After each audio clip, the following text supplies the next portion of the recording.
Not a dead seaport. Neither is the fishing industry moribund or the waterfront stagnant. We've heard all those words over the last years. In 1978, Gloucester Harbor became a designated port area in order to protect the viability of the harbor from marine industrial use. Given the ongoing intensive efforts to rebuild groundfish stocks, the evolving character of the fishing fleet, modernization of the shipping industry, seafood processing trends, growing demand for boat repair, and construction of energy-efficient vessels and other marine trends, the Port of Gloucester will continue into the future to be an important regional hub port for commercial fishing and for other marine-related industries and activities. Essential to this is the maintenance of the designated port area in order to ensure a continued, expanded, and reinvigorated commitment to marine-related industries and activities, and in particular to commercial fishing in the Port of Gloucester. Of special interest is the recently announced initiative on the part of Warren Buffett, who wants to preserve the nation's endangered deep-water ports. He believes they're needed to facilitate increased shipping and export. This is something Gloucester really could take advantage of. There's no question that Gloucester faces new challenges and opportunities. Existing infrastructure needs to be modernized, including commercial fishing infrastructure. Investment in new docking and processing facilities is ongoing and must continue, not only because we need new docking space, because almost every docking space assigned to commercial fishing is currently in use. But also, as ground fish stocks rebound, we want Gloucester people fishing for them, landing and processing them, not some other community or country. In addition, Gloucester is well positioned to become a world leader in marine research and technology.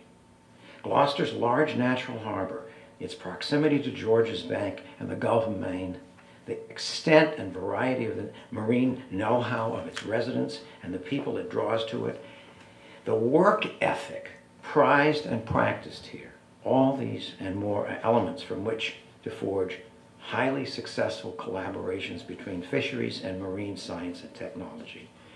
This is just a brief snapshot, but I hope it will help dispel the myth of a dying industry and a waterfront on which the lights are out.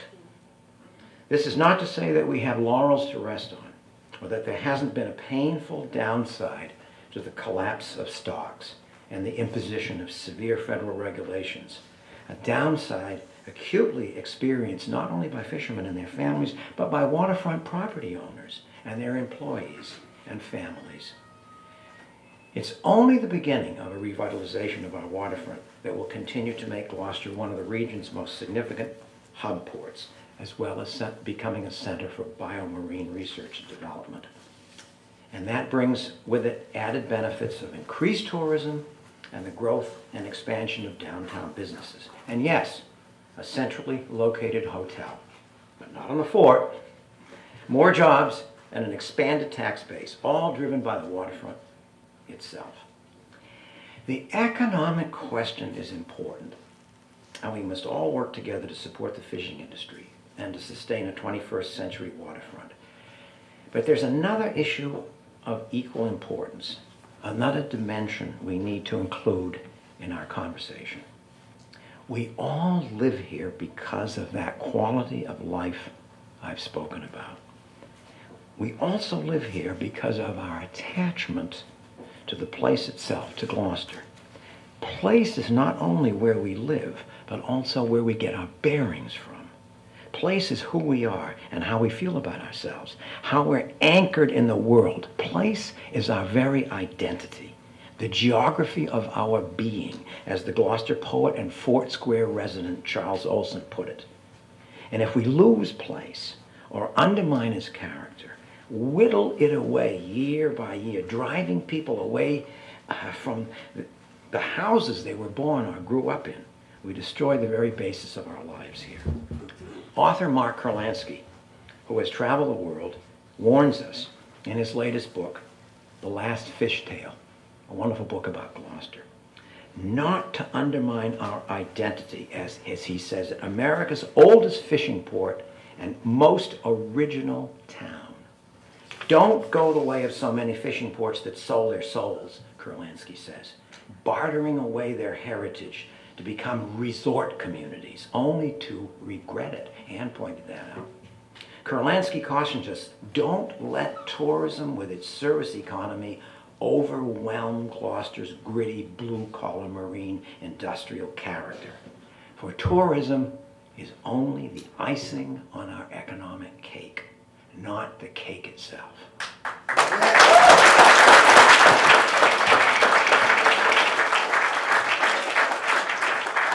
All right, to shift the metaphor,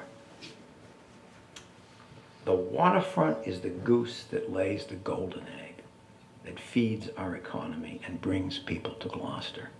Kill the goose, and there'll be no more golden egg.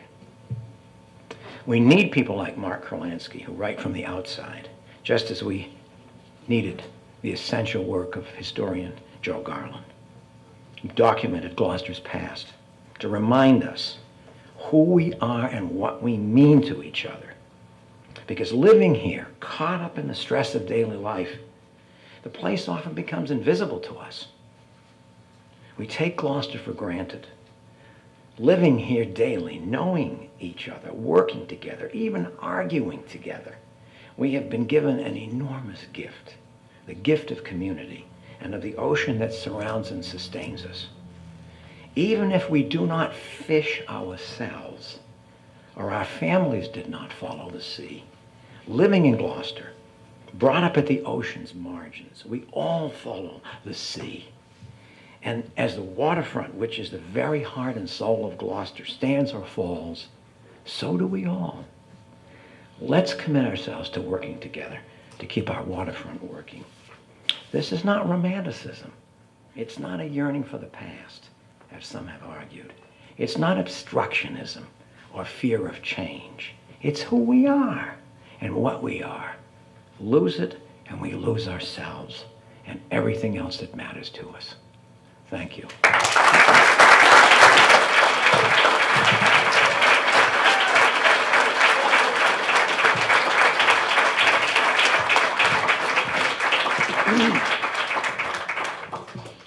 Thank you, Peter.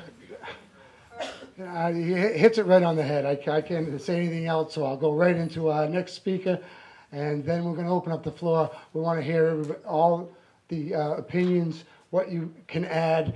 And I'm going to stress again, again, I'm going to speculate. The waterfront is going to change. I think there's a plan in place. This is just my own personal opinion.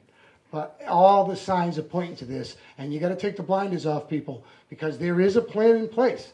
The ball's rolling. And unless we raise awareness, which many of us are working feverishly to do, we got to reach out to everybody you know. You got to get everybody to sign the petition. Gloucester has to defend Gloucester, or it's not going to be Gloucester anymore. It can't be just a handful of us. God bless the citizens for Gloucester Harbor. They've been doing it for years. There's 6 people, and they're tired of it. And I'm sure if we lose this one, you won't see her again. She won't be fighting for it again. She'll do the best she can to keep her going. But Gloucester has an obligation to ourselves.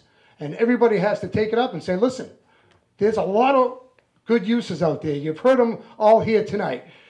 It's not as easy as just taking the money bags and putting them in our pockets and selling our working waterfront property, because that's easy. Put the money in the pocket and go on vacation. That's the easy way out, but then we lose our identity, as Peter just so eloquently spoke. We got to, I forget the gentleman's name, at the Maritime Summit, he told the mayor, you got to hire somebody right now. The mayor is, in the paper the other day, was going to hire an economic advisor. Well, make that economic advisor a marine industrial economic advisor and go out and get these universities. All you got to do is make the calls. The money's there. People are handing me paperwork, $3.2 million for aquaculture research, $50 million, whatever, I'm just making up random numbers. But there's federal and state money. There's, I saw a philanthropist on the waterfront today. There's money, grant money out there for research. It can happen. It's not the easy path, but it's the best path and the only path if we want to maintain our character.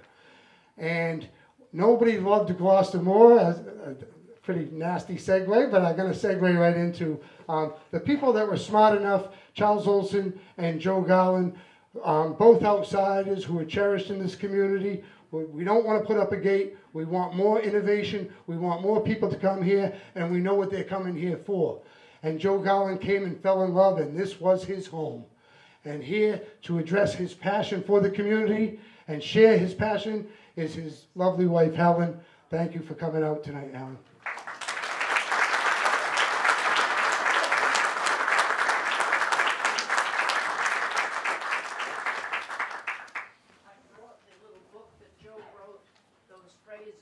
Awesome. And I don't know if I can reach that microphone. I'll put it right down for you. How's this? It's so nice to look around and see so many people that Joe knew, loved, worked with. And I thought, to speak for Joe? Never. I wouldn't have dared.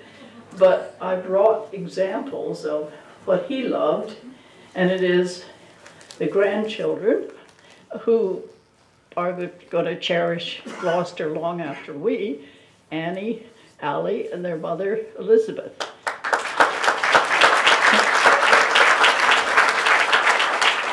And they're visiting from Pauling, New York, but they come every summer, and Henry has great friends, and they've had an old home week already. But I wanted you to show you Joe's scribbling. And nobody, it took 10 of us to read what he ended up being, those phrases. And it turned out to be sort of fun, but he would have done this at 2 in the morning. And he didn't tell me that he had done this. He was so fixed on his war book, and he so wanted to reach out to the people right here in Gloucester who are suffering because of post-traumatic stress and war in general, that I excused him for not addressing the fishing. And he had turned back a grant that you get to write a book, because he didn't feel he had time to become an expert, and he wouldn't write about fishing unless he could be an expert. And so then I thought, well, what is it about Joe that he didn't seem to make any enemies? And I said to Anne Malloy, you can't shout at the mayor anymore, because Joe loved the mayor. And he loved every single thing that was Gloucester, and somehow he represented something that we all agreed on. So I said, can we make this meeting something that we all can agree on? And to my astonishment, Jimmy has already done that. So Joe would thank him for that. And so then I thought, well, there are a couple of other examples of what Joe would have represented for all of us to keep Gloucester what it is. And I guess people don't really know that his great-grandfather was mayor of Gloucester. I don't know how many people knew that. And a doctor. And then his grandfather was a doctor, and Joe's father was a doctor, and Joe flunked chemistry. So he was ashamed and went to war because he had flunked his Harvard exams. And so he represents the medical part of our community. Health, what could be more basic? And I see Justin Dimitri sitting in the front row here. And when he was about 10, he gave Joe the first contribution ever for the adventure. It was $2 because he had caught fish, and he sold the fish. And so Justin is in the wrong place now. He's in Essex, but that's all right. He's doing everything that we would like to have more of in Gloucester. And so the other thing was that it was so sad that I just went around feeling subliminal depression. How many in the audience, makes me feel weepy, knew Elise Hansen? How many people knew her? Not very many.